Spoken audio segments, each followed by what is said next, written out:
So I guess we should start with introductions. Sure, yeah. My name is Betsy Stickels. I'm a speech pathologist who specializes in voice and voice disorders. I am also a singer and a voice teacher. I've been a singer and a teacher for a singer for my whole life and a teacher for many, many years. But I've been in voice rehab for about 5 years. Oh, about 10 years, sorry. And I work in a small voice and swallow program in the Bay Area in California.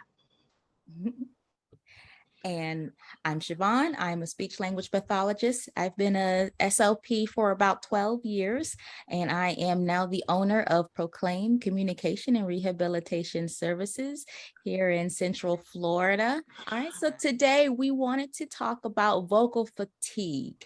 Right, that's a topic we wanted to discuss today. So if you don't mind, Miss Betsy, just give me your definition of what is vocal fatigue.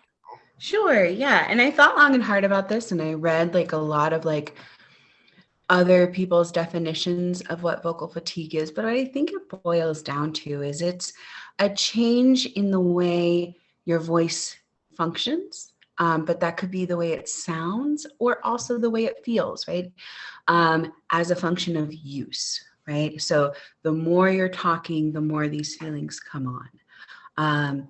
And so for that reason, I think, for some people, for some people, some of the time, it can be kind of part of what's normal. If you don't talk a lot and you have a day where you're talking a ton or talking really loud or in a loud place, you're going to feel fatigue. And as long as it's a one-off thing, I think you don't need to worry about it. But what can be a little more difficult is fatigue can be a chronic problem and where people feel fatigue at the end of the workday. Yeah, so that's sort of my nuts and bolts definition. Okay. But I think, yeah, it boils down to a change in your voice, a change in the way your throat feels with use. I think the use is an important part there. So what characteristics should someone look for when they're thinking of vocal fatigue? What feelings or perceptual changes might they experience? Yeah, very good question. What do I mean by change, right? So it can sound like a couple of different things. I think the most obvious one is hoarseness. The voice will sound maybe like a little rougher. It might have a little crackle to it. Or it can get kind of breathy and maybe have a little squeaky quality to it. But I think one of the more subtle things that maybe we don't realize is as we're talking, even the pitch can kind of float up and up and up as the system gets tighter, as the system works harder to continue talking. So really anything that sounds amiss in your voice is a change we don't like. And I would say it doesn't automatically reset when you take your next breath. That would be the other piece, because you maybe get to the end of the sentence and maybe your voice kind of falls a little bit, but then you take a breath and it comes back. I think that's okay. In terms of what you would be feeling for, any discomfort, right? I mean, we shouldn't feel our voice, right? The baseline is we don't notice it. And so tightness or any sort of pain, but also with fatigue, we can also get a sense of breathlessness. We feel like we can't catch our breath. It's all the same real estate our throat does. The same parts that help us talk are the same parts that help us breathe. And so that I think of it as a discoordination, and that discoordination can kind of fall apart and get us to that place where we feel like we have to gasp to catch our breath and keep talking, especially well, for me, when I feel nervous, that's when that will be the most apparent. But yeah, those are the big things I'd look for. Some will linger. Some of that discomfort too, you may find will linger when you're done talking too. And that's definitely something to make note of.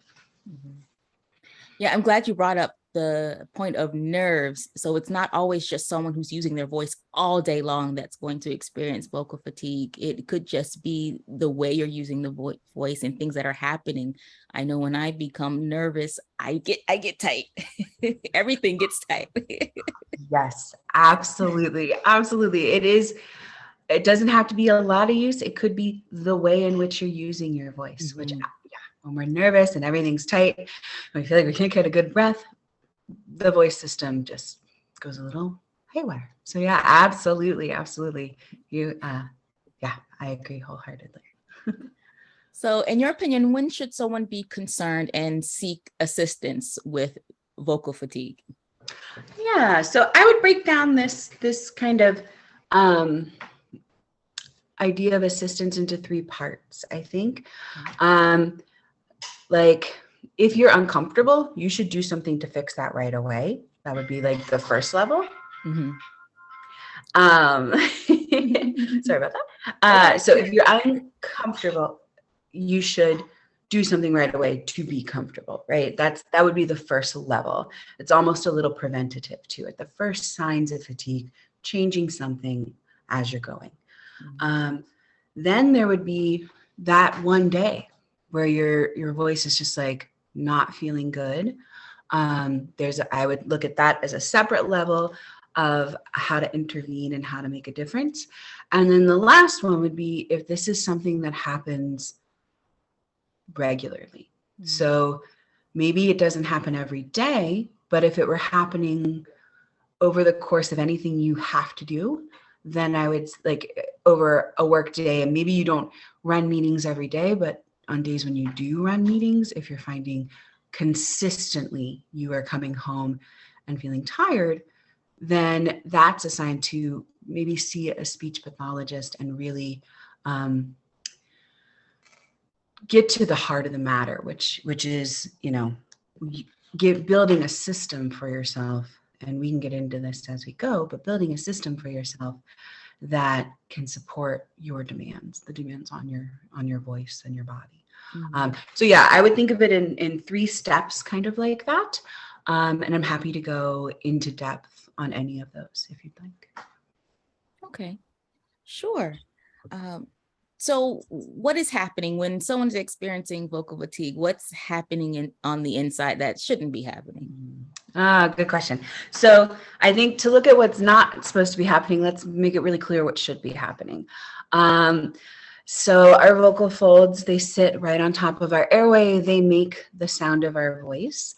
And to do so, they have to open and close. And every time they close, the surface of them is moved into vibration. So like Mhm. I like to tell patients, like if you could see your voice, it would be that vibration of your vocal folds. So opening and closing, super important.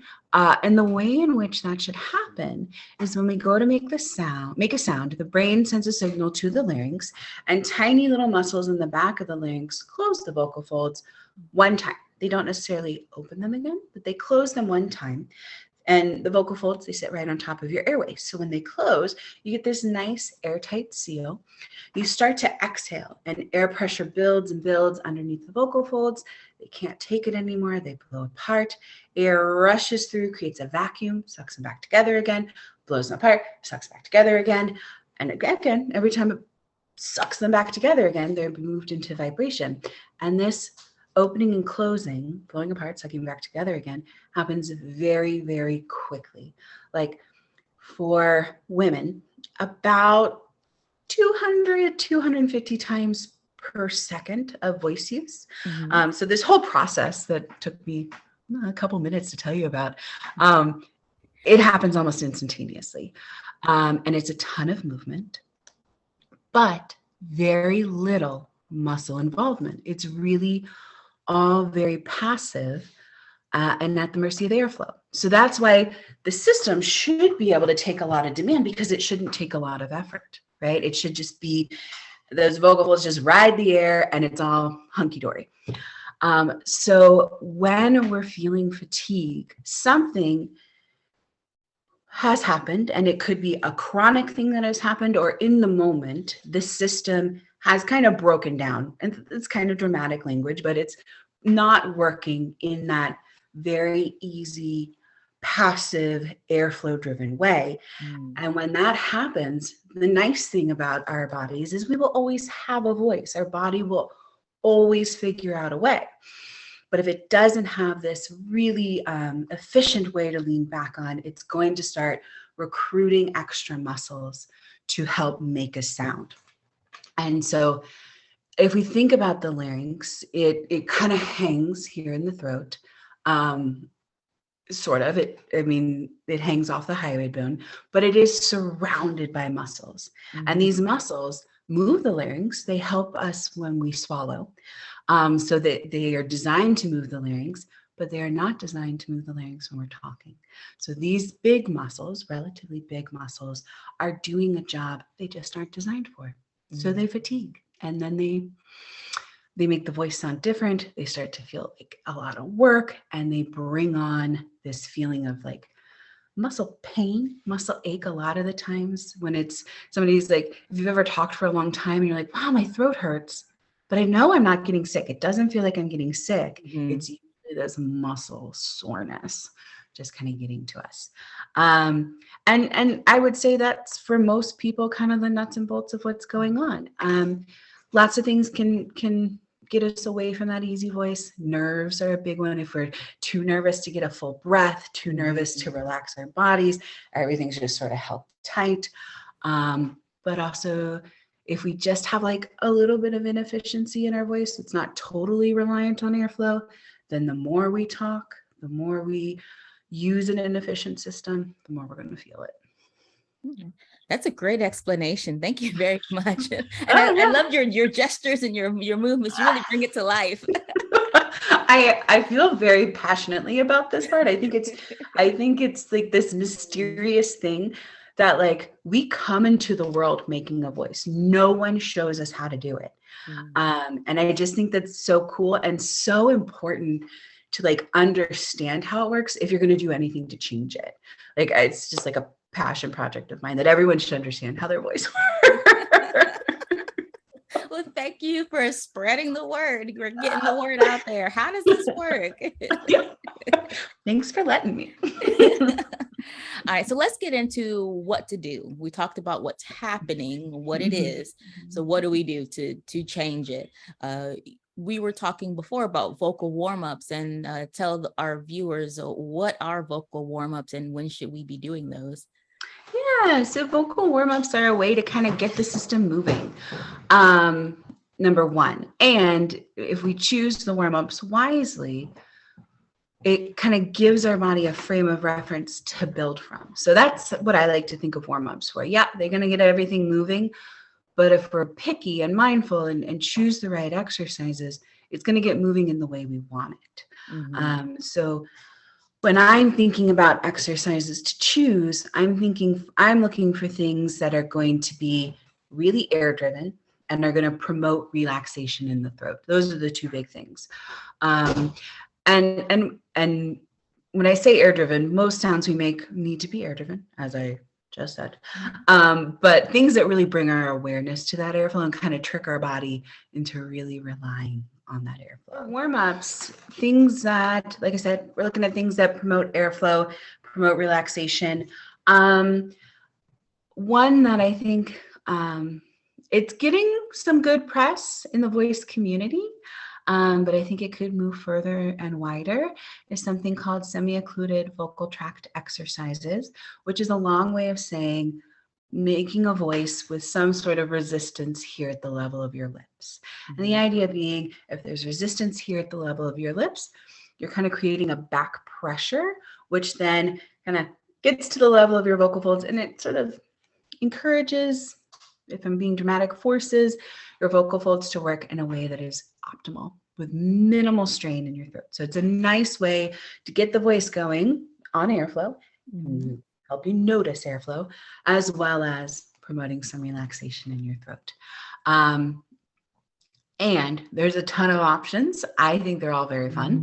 But I think what the easiest one to do, the one you could do in your car on your way to work in the morning, is a lip drill, right? So it's just like a raspberry to a baby. So It's very glamorous. You're just going to kind of blow air through really relaxed lips. So you're going to take a nice full breath and you're going to do.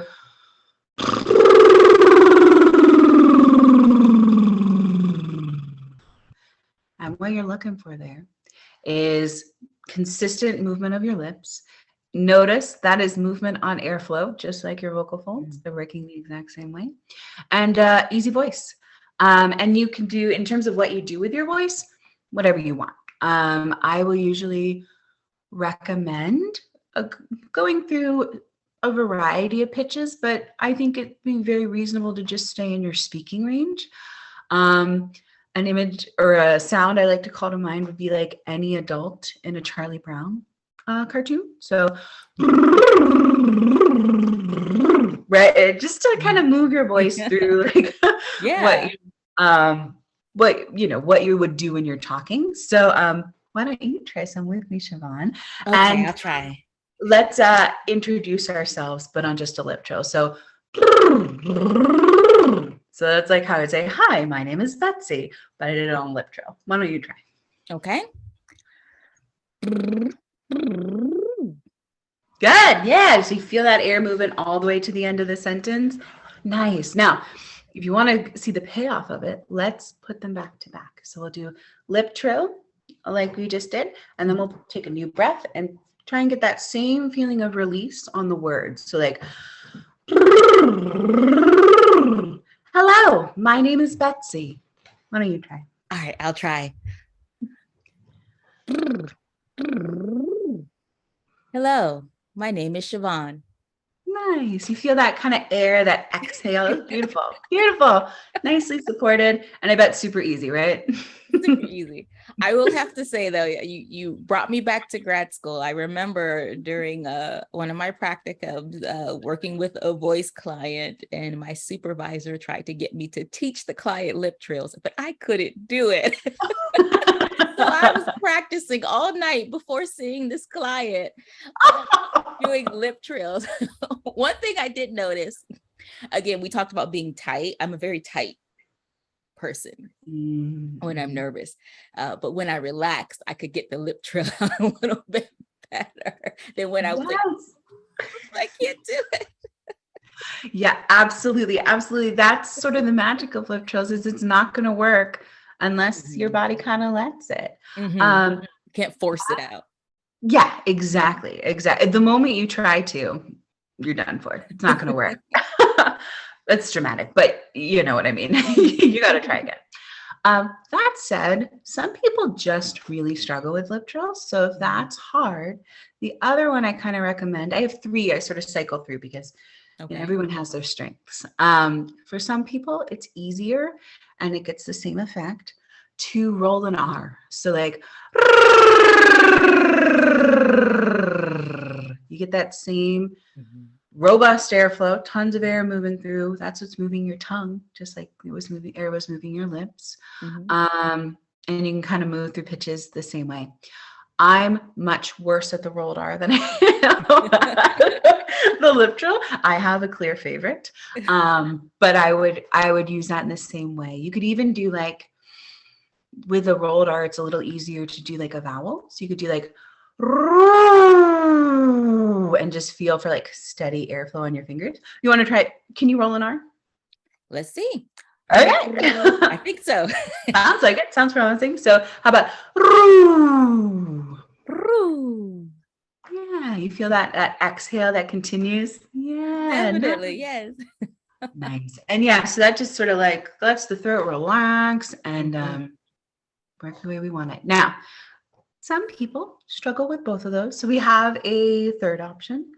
And so this one, very, very simple.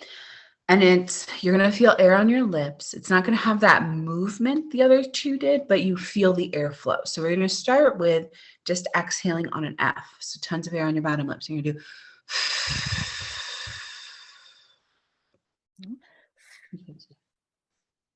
Good. You feel that air right there? Definitely. Beautiful. Yes. Beautiful.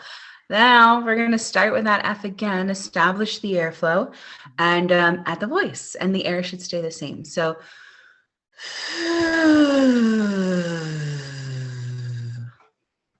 So would you like, is it best to do that on like on a crescendo, kind of like you did there?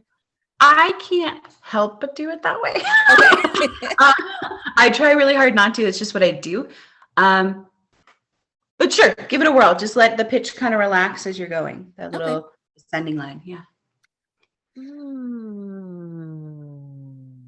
Good. You Actually, feel that that? felt quite relaxing doing the decrescendo there at the end. Yeah. Yeah. Just sort of let it all kind of Yeah. relax down. I Mhm. like it that way. I also really genuinely default to that. I don't know why. Mhm. But you could do, if you knew you were going to get up and you were going to have to give a presentation and be like super jazzed and super excited and you're trying to warm the system up, you can like kind of take a nice breath and almost like the energy of like a sneeze, kind of rev your engines a little. So like,